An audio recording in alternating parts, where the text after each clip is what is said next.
చేయకండి పెద్దబాబు గారు. ఓడిపోనాను, నేను మాట తప్పినాను. ఇక ఈడ ఉండదలుచుకోలేదు, వెళ్ళిపోదాం. ఆ దేవుడు రాసిన విధిరాతను మనం ఎవరం మార్చలేము.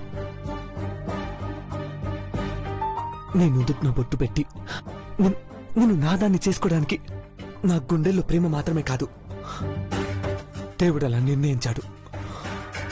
మన కలను, మన ప్రార్థనను అర్థం చేసుకున్నాడు. ఆ దేవుడే మిమ్మల్ని నాకు దూరంగా ఎట్టినాడు. ఆ దేవుడే మీకు సోపు లేకుండా చేసినాడు. పార్వతి,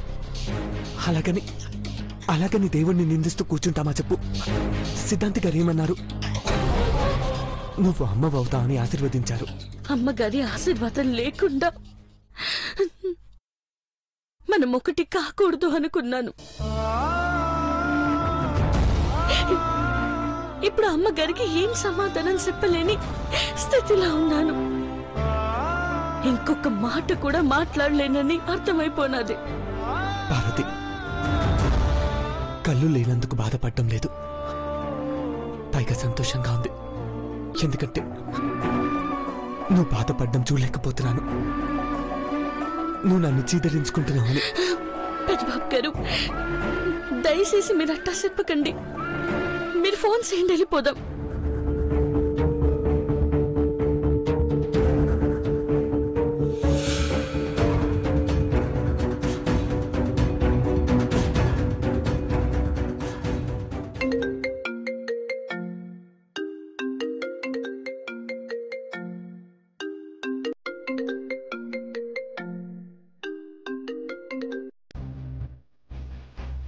పెద్దబాబు, పెద్దబాబు,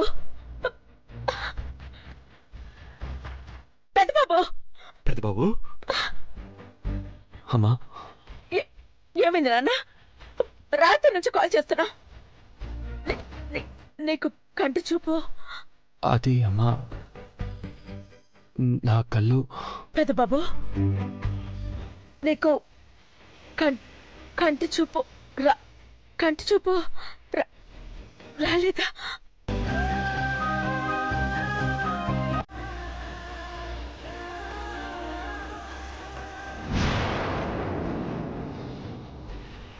ఆంటీ, ఇలారా.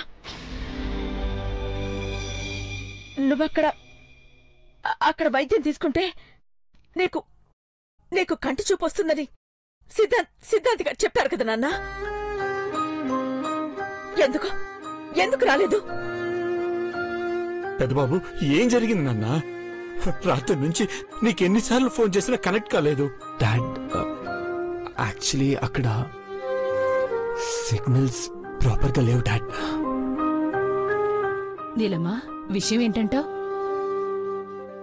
దేవాకి కళ్ళు రాలేదని వాళ్ళ గుండె పగిలిన శబ్దం వినపడలేదా ఆంటీ? ఆ పార్వతి చచ్చిందనే విషయం చెప్పు పెద్దబాబు. ప్రాబ్లం ఏంటి బ్రో? పార్వతి ఎక్కడుంది? పార్వతి ఎక్కడుంది? ఇంకెక్కడ పార్వతి, గోవిందా అనేసింది.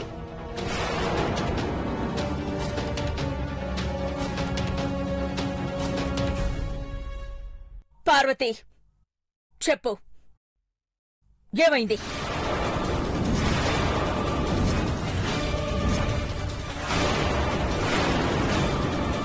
పెద్దబాబుకి కంటి చూపు రాకపోవడానికి కారణమేంటి? బతికిందా? ఇదెలా బతికిందే? మంచులో కప్పెట్టిన బతికిందంటే? మాట్లాడు పార్వతి.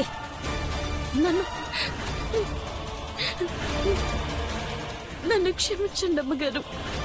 క్షమాపణలు కాదు, నాకు కారణం కావాలి.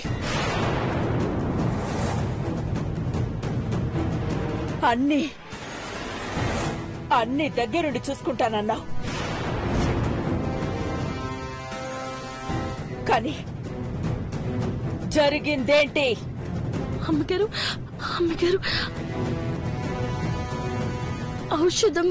దొరకలేదమ్మా.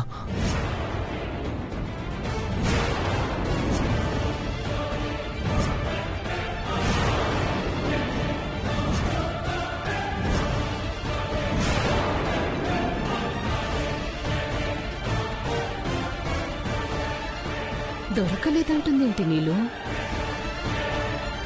అదే అంటే పౌర్ణమి రోజు ఖచ్చితంగా మొక్కలు వస్తాయని చెప్పారు కదా పెద్దబాబు. రాలేదమ్మా. నా దురదృష్టం వెంటాడుతుంది. ఇక్కడికొచ్చిన ప్రయోజనం లేకుండా పోయింది. ఏంటిది నాన్న? ఈసారి తప్పితే మళ్ళీ సంవత్సరం వరకు మొక్కలు రావు. ఆ మొక్కలు రావు.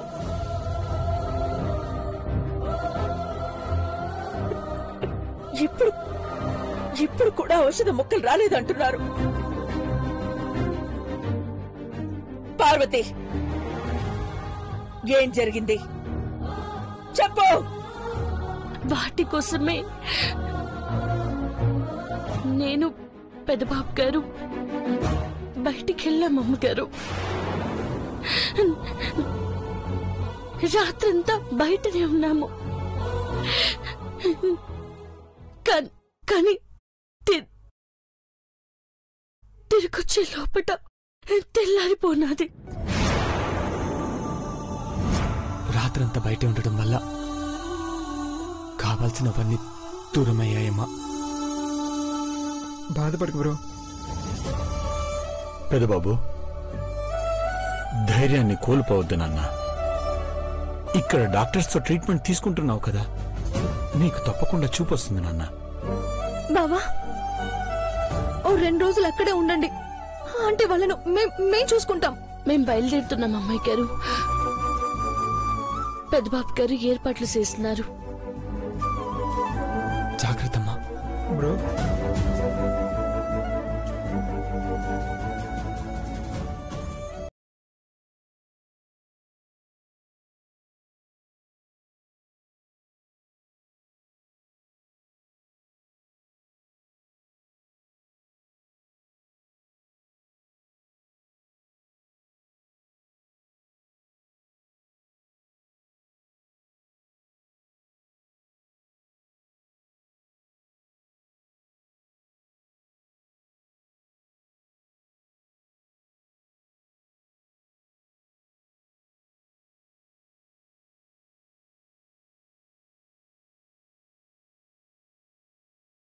రాలేదు.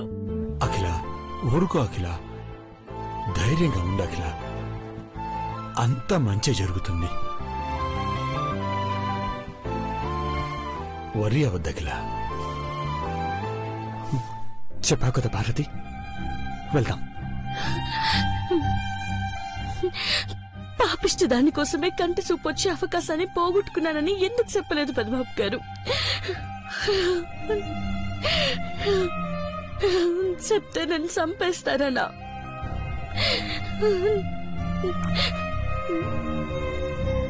నన్ను బతికిన ప్రయోజనం ఏంటుందో చెప్పండి.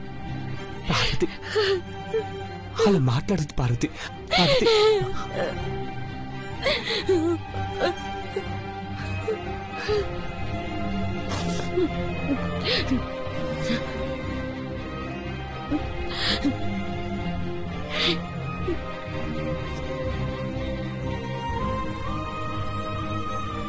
లగేజ్ అంతా సర్దుకో పార్వతి.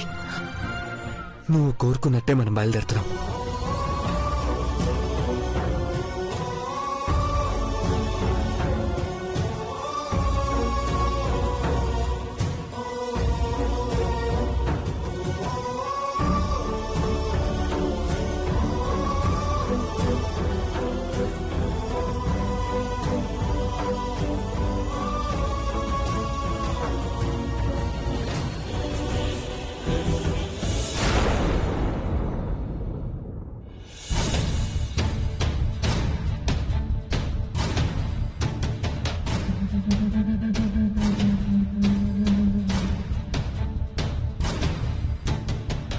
చీపురు నీళ్ళు -10 డిగ్రీల చలిలో పార్వతి మంచులో పడుకుని పోయిందనుకుంటే అది బతికి బట్ట కట్టిందేంటంటీ? దాంది మామూలు జాతకం కాదని నీకెన్నిసార్లు చెప్పానో నాకే తెలీదు. గడ్డ కట్టుకుపోయే చలిలో ఆ టైటానిక్ హీరో జాక్ చచ్చిపోయినట్టు పార్వతి చచ్చిపోయిందనుకున్నాం, కానీ అది బతికేసింది. దాన్ని సంపూర్ణంగా చంపాలని ఇప్పుడు అర్థమైందంటీ. దాని సంగతి వదిలే, అదెలాగూ తిరిగొచ్చేస్తుంది. ఇప్పుడు మన పరిస్థితి ఏంటి? దాన్ని తుదముట్టించాలని ఎన్ని వేషాలు వేశాం, ఎన్నిసార్లు కరెంటు షాకు పెట్టించుకున్నాం.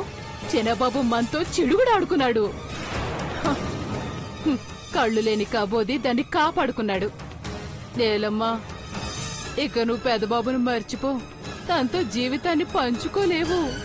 నోరు మూస్తావా ఆంటీ? దేవాన్ని వదులుకుంటే నా ప్రాణం వదులుకున్నట్టే. ఇప్పుడు మాత్రం మనం బతికి ప్రయోజనం ఏమని చెప్పు? చీపురాంటీ, మనం తిరిగొచ్చేటప్పుడు పిచ్చి వాళ్ళలా కాకుండా మనం మనలాగే వచ్చాం.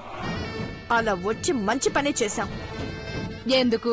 పిచ్చి దెబ్బలు తినకూడదనా? ఇప్పుడు పార్వతి దెబ్బ తింటుందాంటీ. ఎలా నీళ్ళు? ఇందాక ఫోన్లో దేవా ఏం చెప్పాడు? కాశ్మీర్కి వెళ్లిన ఔషధం మొక్కలు రాలేదన్నాడు. సో అసలు విషయం ఆంటీకి తెలీదు కదా.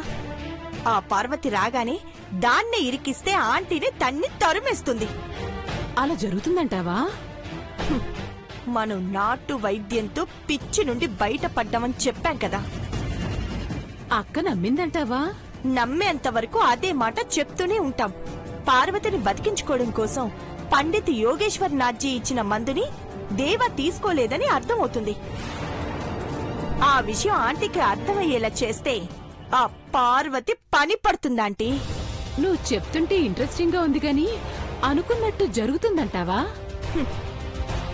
పార్వతి అడుగు పెట్టగానే కథని రక్తి కట్టిస్తాను. నువ్వు చూస్తూ ఉండంతే. నర్స్, హెచ్సిజీ ఇంజెక్షన్ ఇవ్వు. Okay madam.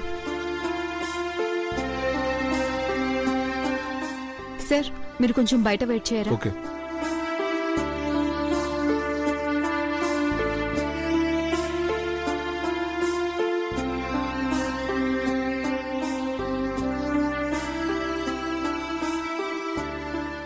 చంద్రముఖి, కొంచెం పెయిన్ ఉంటుంది. పర్లేదు మేడం.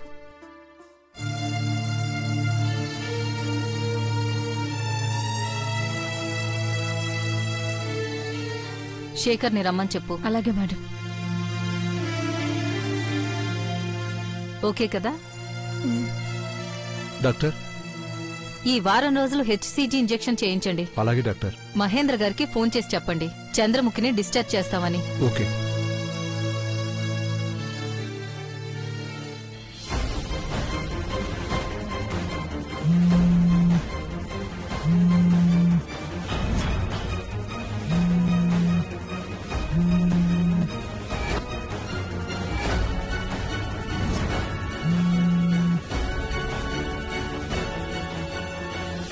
లిఫ్ట్ చేయట్లేదు మేడం. కాల్ బ్యాక్ చేస్తారేమో చూడండి, లేదంటే అరగంట తర్వాత ఫార్మాలిటీస్ అన్ని ఫినిష్ చేసి మీరు తీసుకువెళ్లొచ్చు.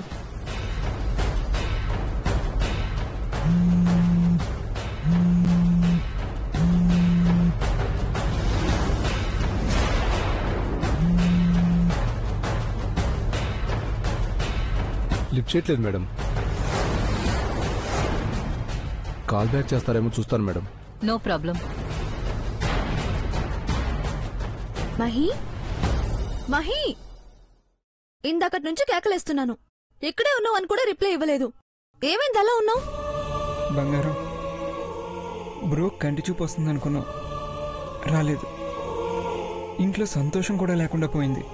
అవునరా, మనకు పిల్లలు పుడతారన్న సంతోషం కన్నా బావకి కంటి చూపు వస్తే వచ్చే సంతోషమే ఎక్కువ ఉండేది.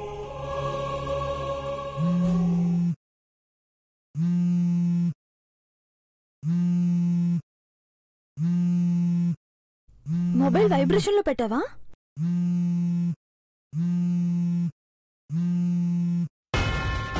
మావా, చంద్రముఖి 10 మిస్ కాల్స్ అని ఉంది.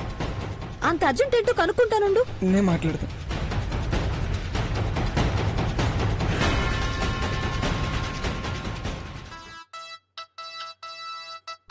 మహిని ఫోన్ చేస్తున్నాడు శేఖర్. మాట్లాడు. హలో మహి, నేను ఇంకా హాస్పిటల్లోనే ఉన్నాను. నువ్వు హాస్పిటల్లో ఉండటం ఏంటి చంద్రముఖి? ఐశ్వర్య లైన్లో ఉందా? మహి కాల్ చేశాడనుకున్నాను. ఏమైందో చెప్పు చంద్రముఖి. ఏం లేదు ఐశ్వర్య, నువ్వేం కంగారు పడుకో. బంగారం మొబైల్ ఇటువు, నేను మాట్లాడతా. మహి. హలో చంద్రముఖి. నువ్వు మాట్లాడుతున్నావనుకున్నాను మహి. పర్లేదు, మీరు వెళ్ళండి. సారీ, నేను ఇప్పుడు రాలేకపోతున్నా. ఇట్స్ ఓకే మహి, ఐశ్వర్యాని మేనేజ్ చేయి. See you.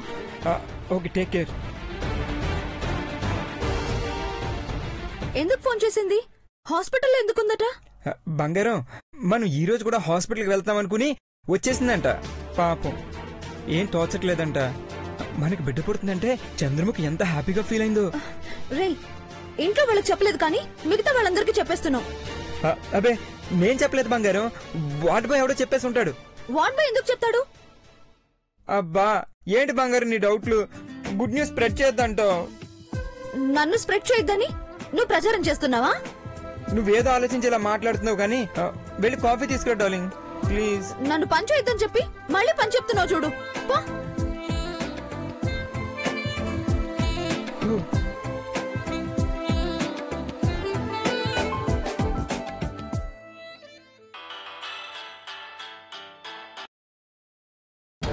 Hello Chandramukhi. Mahi, ఐశ్వర్యకి తెలియకుండా జాగ్రత్త పడ్డాను, మీరు టెన్షన్ పడకండి. ఓకే మహి, డాక్టర్ డిశ్చార్జ్ చేస్తామన్నారు. ఒకసారి శేఖర్కి ఫోన్ ఇవ్వు. ఓకే మహి, ఇస్తున్నాను. Hello sir. శేఖర్, డబ్బులు ఉన్నాయి కదా? ఉన్నాయి సార్. ఓకే, బిల్ పే చేసి చంద్రముఖిని ఇంటికి తీసుకెళ్ళి జాగ్రత్తగా. నేను కూడా వచ్చేస్తాను. అలాగే sir. Okay, take care Shekhar.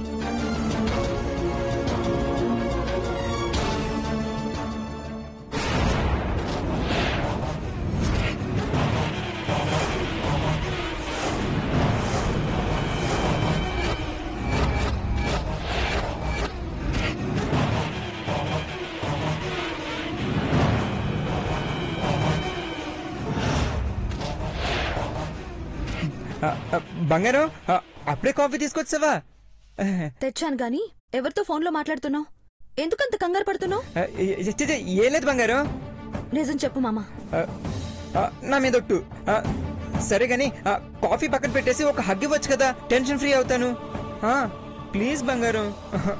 నువ్వు మరి చిన్నపిల్లలా వింతగా ప్రవర్తిస్తున్నావు. అబ్బా ప్లీజ్ బంగారం, రా బంగారం.